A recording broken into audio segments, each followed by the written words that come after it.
हरे कृष्णा। आप सभी को बहुत बहुत धन्यवाद जो हमें सुअवसर प्रदान किए हैं कुछ श्रीमद् भागवत पर चर्चा करने के लिए। वैसे हमारी कोई योग्यता नहीं है, किंतु गुरु की कृपा से, श्रील प्रभुपाद की कृपा से, महाप्रभु चैतन्य जी की कृपा से, आप सभी के आशीर्वाद से कुछ बोलने की शक्ति आ गई है। अन्यथा मैं इसके योग्य नहीं हूँ।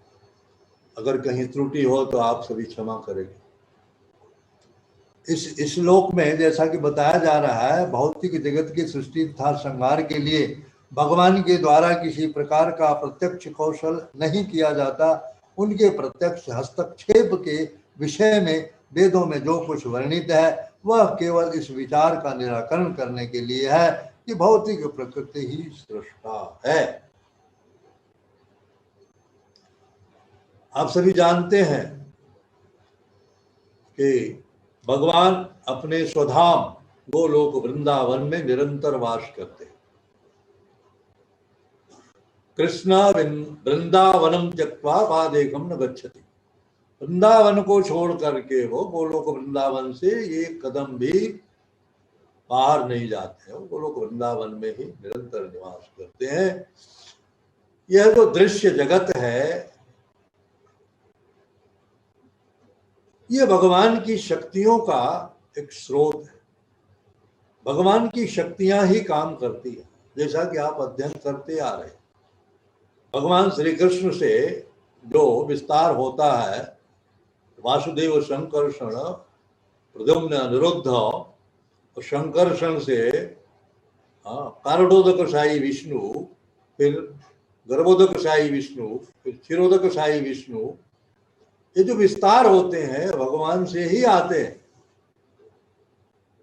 महत्त्व के ऊपर कारणोदकशाही विष्णु की दृष्टि पड़ती है, तब वो उसमें हलचल होती है। जैसे आप सभी जानते होंगे, पढ़े लिखे हैं, न्यूटन के नियम के अनुसार यदि कोई वस्तु स्थिर है वो स्थिर ही रहेगी यदि उस पर कोई बाहरी बल प्रयोग न किया जाए।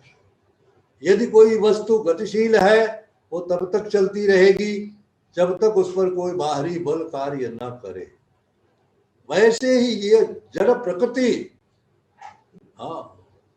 भूमिरापो नलो वायु खंग मनो बुद्धिरेव च अहंकार इति भिन्ना प्रकृतिरष्टधा। ये जो पृथ्वी जल अग्नि वायु आकाश, ये जो है जड़ प्रकृति, ये स्वतः कुछ नहीं कर सकती। जैसा कि भगवान कहते हैं गीता में, सर्वयोनिषु कौन्तेय मूर्तयः सम्भवन्ति वा तासां ब्रह्मादियोनिरहं बीजप्रदः पिता। ये प्रकृति माता है और इसमें गर्भाधान करने वाले पिता भगवान है। जैसा कि श्री प्रभुपाद ने बहुत स्पष्ट शब्दों में व्याख्या की है इस श्लोक की, और हम उसे फिर से व्याख्यायित करें तो ये सूरज को दीपक दिखाने जैसी बात हो गई है कि फिर भी हम कुछ इसको सरल करने का उपाय करेंगे, कुछ सरल है। ये प्रकृति जो है स्वतंत्र रूप से कुछ नहीं करती है। जैसा कि भगवान कहते हैं भगवत गीता में, मय्याध्यक्षेण प्रकृति सूयते सचराचरम हेतुनानेन कौन्तेय जगद्वी परिवर्तते। भगवान की अध्यक्षता में कार्य करती है। भगवान जैसे इसे इशारा करते हैं, अधिअक्ष, अधिका मतलब होता है इशारा, अक्ष मतलब नेत्र। नेत्र से किसी को जैसे आप इशारा करते हो तो भौं थोड़ी सी हिल जाती है कि? तो ऐसे ही भगवान अपनी भौहों से प्रकृति को इशारा करते हैं कि ऐसा करो वैसा करो, तब वो करती है। स्वतंत्र रूप से वो कुछ नहीं कर सकती है, तो जड़ है ना। भिन्ना प्रकृति अष्टधा, और इस जड़ प्रकृति के अलावा भगवान की एक और प्रकृति है, सूक्ष्म प्रकृति जो है उसको कहते हैं मन बुद्धि और अहंकार। 8 प्रकार की प्रकृति, जो 5 जड़ प्रकृति है और 3 जो है उसमें चेतन है। ये 8 प्रकृति जो है सृष्टि का संचालन करती है। पदार्थ जड़ है, यदि उसमें जीव सक्रिय न हो, जीव अपना हाथ उसमें न डाले, तो पदार्थ जैसे का तैसे ही रहेगा, उसमें कोई परिवर्तन नहीं हो सकता। सूक्ष्म से सूक्ष्म चींटी को भी आप देखें तो वो निरंतर चलती रहती है, स्थिर नहीं रहती है। आप सोच सकते हैं उसकी क्या आवश्यकता है, कितनी बड़ी आवश्यकता है उसकी, है कि नहीं। छोटा सा पेट है जो दिखता भी नहीं खुली आंखों से, कितना बड़ा पेट है, किंतु फिर भी वो चलती रहती है, उद्यम में लगी रहती है। हाँ, इसी प्रकार बड़े से बड़ा जीवा हाथी जो है वह भी चलता फिरता रहता है, अपने उद्यम में लगा रहता है। तो प्रकृति ही सारी सृष्टि का संचालन करती हुई दिखती है, किंतु इसके पीछे भगवान का हाथ होता है ना। भगवान ही इस सृष्टि के सृष्टा है, भगवान ही सृष्टि के पालन करता है, भगवान ही सृष्टि का संहार भी करते हैं, किंतु डायरेक्ट नहीं करते हैं, प्रत्यक्ष नहीं करते हैं, परोक्ष रूप से करते हैं। जैसे हम देखते हैं सामने से कार आ रही है, अंधेरा है, घना अंधेरा है, कार आ रही है और कार की लाइट सामने है। कार की लाइट तो हमको दिखती है, किंतु कार नहीं दिखती है कि नहीं। हम लाइट देख करके अनुमान लगाते हैं कि इसके पीछे कार है, अनुमान लगाते हैं कि इसके पीछे कार है, और वास्तविकता भी यही है। वैसे ही ये प्रकृति जो है हमें दिखती है कि ये सब कुछ कर रही है, किंतु ये करता नहीं है, इसके पीछे भगवान है। गतिर भरता प्रभु साक्षी निवास शरणम स्वच्छ, पिता हमस्य जगतो धाता माता पितामह। श्रीमद् भगवत गीता में भगवान प्रत्यक्ष रूप से ये हमको शिक्षा देते हैं। पिता हमस्य जगतो धाता माता पितामह, मैं ही पिता हूं, मैं ही इसको धारण करने वाला, मैं ही पितामह। मुझसे अलग कुछ नहीं है। अहम सर्वस्य प्रभो मत्तः सर्वं प्रवर्तते इति मत्वा भजन्ते मां मुधा भाव समन्विता। मुझसे अलग कुछ नहीं है, सब कुछ मुझसे उद्भूत है, सब कुछ मुझ में है, किंतु मैं इससे भिन्न अलग। जैसे कमल जल में रहता है, किंतु जल उसे स्पर्श नहीं करता। जितना जल बढ़ता है उतना ही कमल उसके ऊपर उठता जाता है। ऐसे ही जो दृश्य जगत हमको दिखता है उसमें हम देखते हैं अरे प्रकृति कर रही है, सब प्रकृति कर रही है। ये जो सारे क्रियाकलाप चल रहे हैं दृश्य जगत में, इसके पीछे हम यही कहते हैं, लोग भी यही कहते हैं कि सब प्रकृति का खेल है, सब प्रकृति का खेल है, प्रकृति कर रही है, प्रकृति करवा रही है।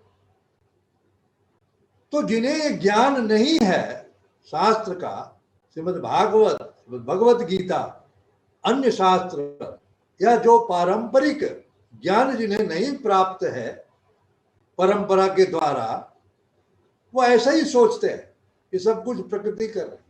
किंतु जिन्होंने अध्ययन किया है श्रीमद् भगवत गीता का, श्रीमद् भागवत का, और आचार्यों के संरक्षण में, आचार्यों के मार्गदर्शन में जो भक्ति के मार्ग पर चल रहे हैं, उन्हें ये ज्ञान है कि नहीं प्रकृति, प्रकृति जो है वो गौड़ है, सेकेंडरी है, प्राइमरी तो भगवान है। फर्स्ट जो है वो भगवान है, भगवान की शक्ति। आप देख रहे प्रभुपाद महाराज उदाहरण दे रहे हैं।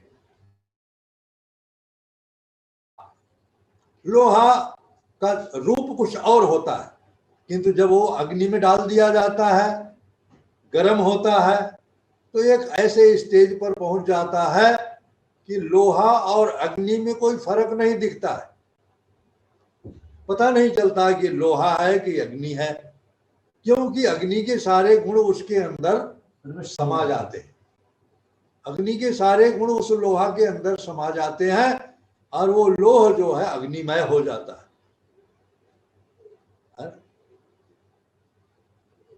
ये भ्रामक स्थिति क्यों पैदा होती है? जैसा कि आगे बताया गया है, बकरी के गले में अस्तन का उदाहरण दिया गया है। बकरी के गले में अस्तन दिखता है, प्रत्यक्ष दिखता है कि अस्तन है ये, हाँ, एकदम सत्य दिखता है, किंतु उसमें दूध नहीं मिल सकता, वो दूध वाला स्तन नहीं है। वैसे ही ये प्रकृति देखने में लगता है कि सब कुछ प्रकृति कर रही है, किंतु ये ठीक बकरी के गले के स्तन जैसे ही है, इसका कुछ नहीं है। भगवान अपनी अचिंत्य शक्तियों के द्वारा इस जगत का सृजन करते हैं, जगत का पालन करते हैं और आवश्यकता पड़ने पर जगत का संहार भी करते हैं। मनुष्य मात्र या सारे जीव जो है प्रकृति के गुणों के अधीन होकर के कर्म करते हैं। प्रकृति क्रियमाणानि गुणैः कर्माणि सर्वश अहंकार विमूढ़ात्मा कर्ताहमिति मन्यते। हमारे शरीर की रचना प्रकृति ने की है। प्रकृति के जो गुण है, सतोगुण, रजोगुण, तमोगुण, ये गुण, इन्हीं गुणों से प्रभावित होकर के प्रत्येक जीव कर्म करता है, किंतु अहंकार के वशीभूत होकर के वो अपने आप को कर्ता मान लेता है। अहंकार वशीभूत होकर के वो अपने आप को ही कर्ता मान लेता है और भगवान को भूल जाता है। और जब भगवान को भूल जाता है तब भगवान उसे ठोकर लगाते। जैसे आप प्रत्यक्ष देख रहे हैं इस समय विश्व में जो हो रहा है, बड़ी बड़ी आसुरी शक्तियां, जिनको ये गर्व था कि हम चाहें तो मिनटों में इस पूरे जगत को नष्ट कर सकते हैं। ये जो दृश्य जगत है, इसको नष्ट करने की पूरी सामग्री उनके पास विद्यमान है और उन्हें इस बात का गर्व था कि हम चाहें तो मिनटों में तहस नहस कर सकते हैं। किंतु भगवान ने उनको चमत्कार दिखाया, एक ऐसा सूक्ष्म तत्व भेज दिया जिसे न कोई देख सकता है, न मार सकता है, और करोड़ों को मार दिया उसने। क्या भगवान कहते हैं, चलाओ मिसाइल इसके ऊपर, चलाओ एटम बम इसके ऊपर, तुम्हारी जो इतनी बड़ी बड़ी शक्तियां तुमने अर्जित की है, प्रयोग करो इसके ऊपर। परास्त हो गए, सब शरणागत हो गए, किंतु ये असुर है।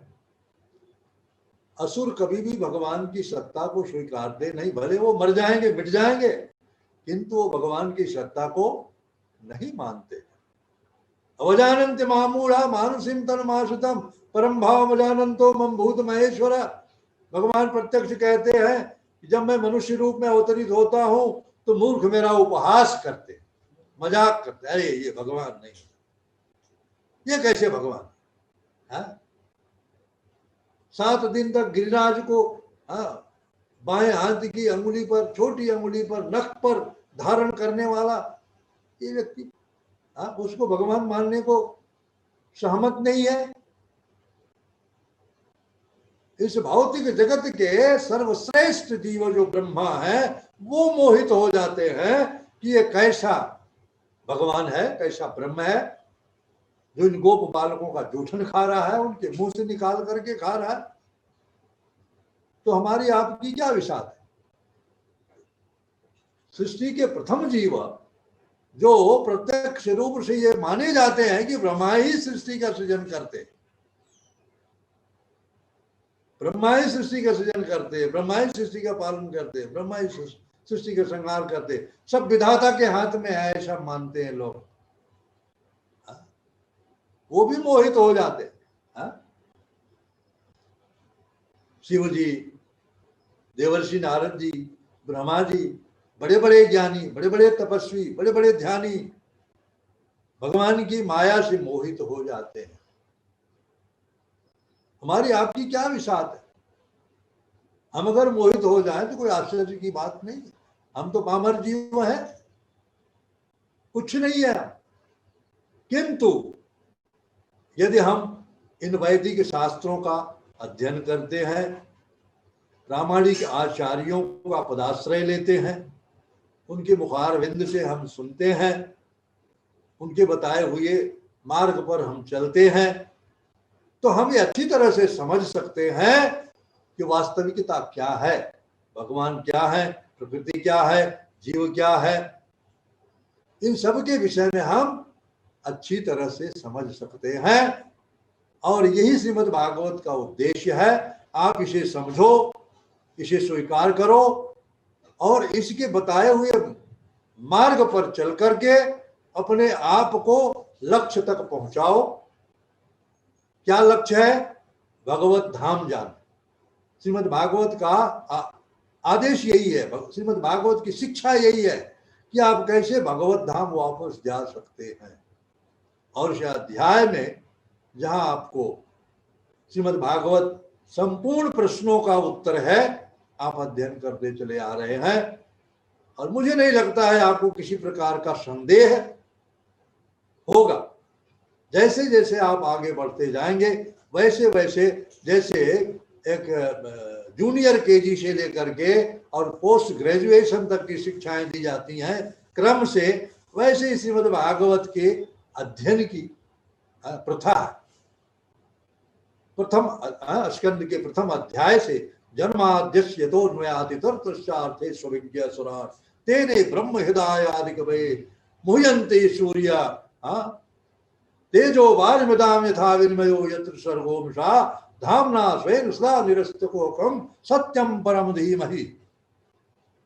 परम सत्य का, परम सत्य ही सब कुछ है, उसको जानना है, परम सत्य का ही ध्यान करते हैं श्री व्यासदेव। जिसकी रचना ऐसी है कि बड़े बड़े सूरमा रामा शिव इत्यादि जैसे मोहित हो जाते हैं। हमारी आपकी क्या इच्छा है कि नहीं? इसलिए आप सभी से निवेदन है कि आप श्रीमद् भागवत की शरण में रहिए और अपने जीवन को सार्थक बनाइए। कहीं कोई त्रुटि हो तो आप क्षमा करें। हरे कृष्ण।